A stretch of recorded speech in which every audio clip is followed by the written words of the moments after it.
स्थित प्रज्ञ की विशेषता बताते हुए भगवान श्री कृष्ण दूसरे अध्याय में कहते हैं, राग द्वेष वियुक्तैस्तु विषयानिन्द्रियैश्चरन् आत्मवश्यैर्विधेयात्मा प्रसादम् अधिगच्छति। प्रसादे सर्वदुःखानां हानिरस्योपजायते प्रसन्नचेतसो ह्याशु बुद्धिः पर्यवतिष्ठते। श्लोकों की व्याख्या करते हुए पूज्य स्वामी रामसुखदास जी कहते हैं, पहले श्लोक में भगवान ने कहा कि आसक्ति रहते हुए विषयों का चिंतन करने मात्र से पतन हो जाता है, और यहाँ कहते हैं कि आसक्ति न रहने पर विषयों का सेवन करने से उत्थान हो जाता है। वहाँ तो बुद्धि का नाश बताया और यहाँ बुद्धि का परमात्मा में स्थित होना बताया। इस प्रकार पहले कहे गए विषय से यहाँ के विषय का अंतर बताने के लिए यहाँ तू पद आया है।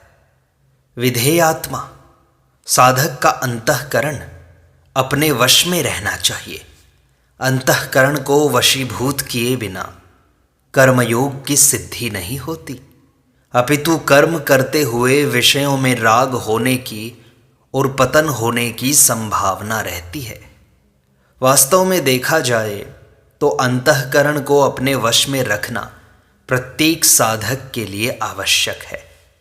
कर्मयोगी के लिए तो इसकी विशेष आवश्यकता है। भगवान आगे कहते हैं, आत्मवश्यैः राग द्वेष वियुक्तैः इंद्रियैः। जैसे विधेयात्मा पद अंतःकरण को वश में करने के अर्थ में आया है, ऐसे ही आत्मवश्यैः पद इंद्रियों को वश में करने के अर्थ में आया है। तात्पर्य है कि व्यवहार करते समय इंद्रियां अपने वशीभूत होनी चाहिए, और इंद्रियां वशीभूत होने के लिए इंद्रियों का राग द्वेष रहित होना जरूरी है। अतः इंद्रियों से किसी विषय का ग्रहण राग पूर्वक न हो और किसी विषय का त्याग द्वेष पूर्वक न हो, कारण कि विषयों के ग्रहण और त्याग का इतना महत्व नहीं है जितना महत्व इंद्रियों में राग और द्वेष न होने देने का है।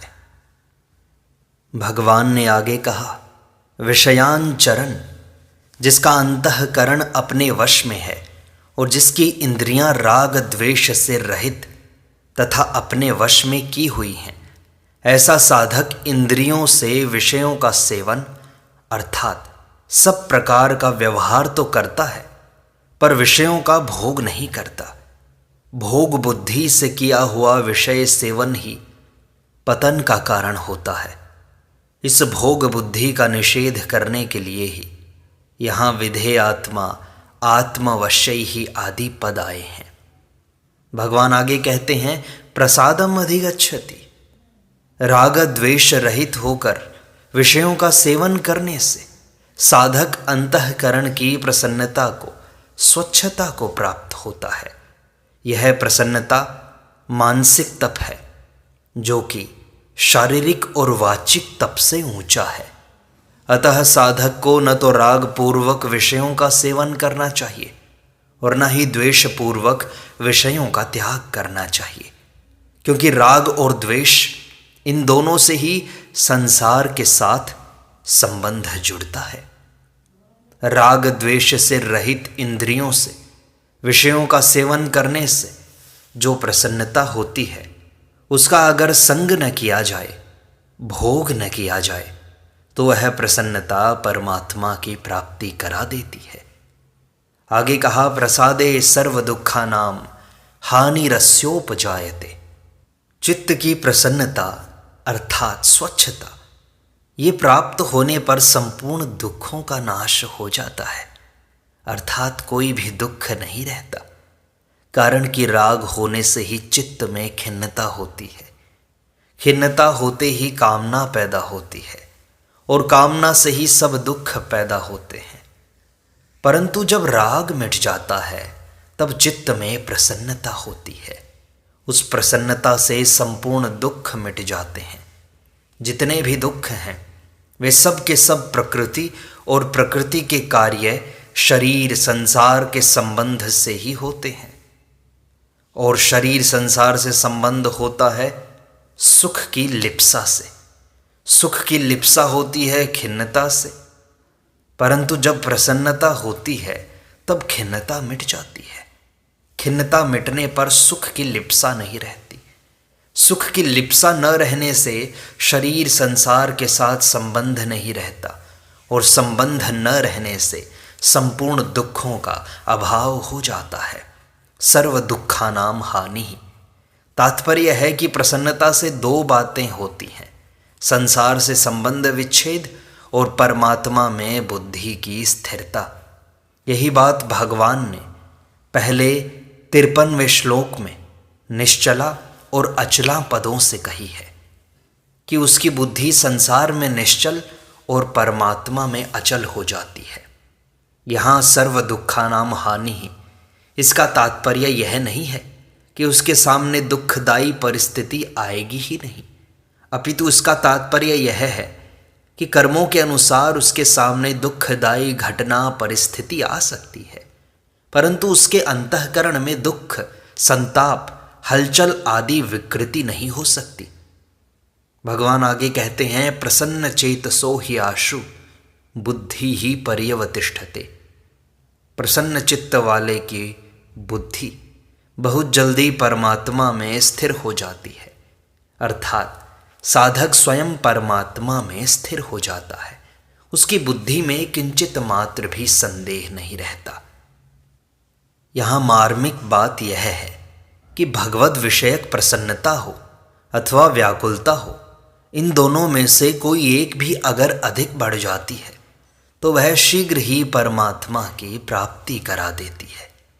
जैसे भगवान के पास जाती हुई गोपियों को माता पिता भाई पति आदि ने रोक दिया, मकान में बंद कर दिया, तो उन गोपियों में भगवान से मिलने की जो व्याकुलता हुई, उससे उनके रजोगुण तमोगुण नष्ट हो गए, और भगवान का चिंतन करने से जो प्रसन्नता हुई, उससे उनका सत्वगुण नष्ट हो गया। इस प्रकार गुण संग से रहित होकर वे शरीर को वहीं छोड़कर सबसे पहले भगवान से जा मिले। परंतु सांसारिक विषयों को लेकर जो प्रसन्नता और खिन्नता होती है, उन दोनों में ही भोगों के संस्कार दृढ़ होते हैं, अर्थात संसार का बंधन दृढ़ होता है। इसके उदाहरण संसार मात्र के सामान्य प्राणी हैं, जो प्रसन्नता और खिन्नता को लेकर संसार में फंसे हुए हैं। प्रसन्नता और व्याकुलता में अंतःकरण द्रवित हो जाता है। जैसे द्रवित मोम में रंग डालने से मोम में वह रंग स्थायी हो जाता है, ऐसे ही अंतःकरण द्रवित होने पर उसमें भगवत संबंधी अथवा सांसारिक जो भी भाव आते हैं वे स्थायी हो जाते हैं। स्थायी होने पर वे भाव उत्थान अथवा पतन करने वाले हो जाते हैं। अतः साधक के लिए उचित है कि संसार की प्रिय से प्रिय वस्तु मिलने पर भी प्रसन्न न हो, और अप्रिय से अप्रिय वस्तु मिलने पर भी उद्विग्न न हो। देखो, एक विषय भोग का है और एक विभाग योग का है। राग द्वेष से युक्त भोगी मनुष्य अगर विषयों का चिंतन भी करे तो उसका पतन हो जाता है, परंतु राग द्वेष से रहित योगी मनुष्य अगर विषयों का सेवन भी करे तो उसका पतन नहीं होता, अपितु वह परमात्म तत्व को प्राप्त हो जाता है। राग द्वेष से रहित मनुष्य भोग बुद्धि से विषयों का सेवन नहीं करता, अर्थात भोगजन्य सुख नहीं लेता, क्योंकि यह उसका ध्येय नहीं है। वह भोगों का राग पूर्वक सेवन न करके त्याग पूर्वक उनको भोगता है, इसलिए उसका अंतःकरण निर्मल हो जाता है। त्याग पूर्वक भोग वास्तव में भोग है ही नहीं। लोगों की दृष्टि में उसके द्वारा भोग का आचरण दिखाई देता है, इसलिए यहाँ विषयांचरण पद आए हैं। राग द्वेष से रहित होने पर प्रसाद की प्राप्ति होती है। हरदम प्रसन्नता रहे, कभी खिन्नता न आए, नीरसता ना आए, यह प्रसाद है। इस प्रसाद की प्राप्ति में भी संतोष न करे, इसका उपभोग न करे, तो बहुत जल्दी परमात्मा की प्राप्ति हो जाती है।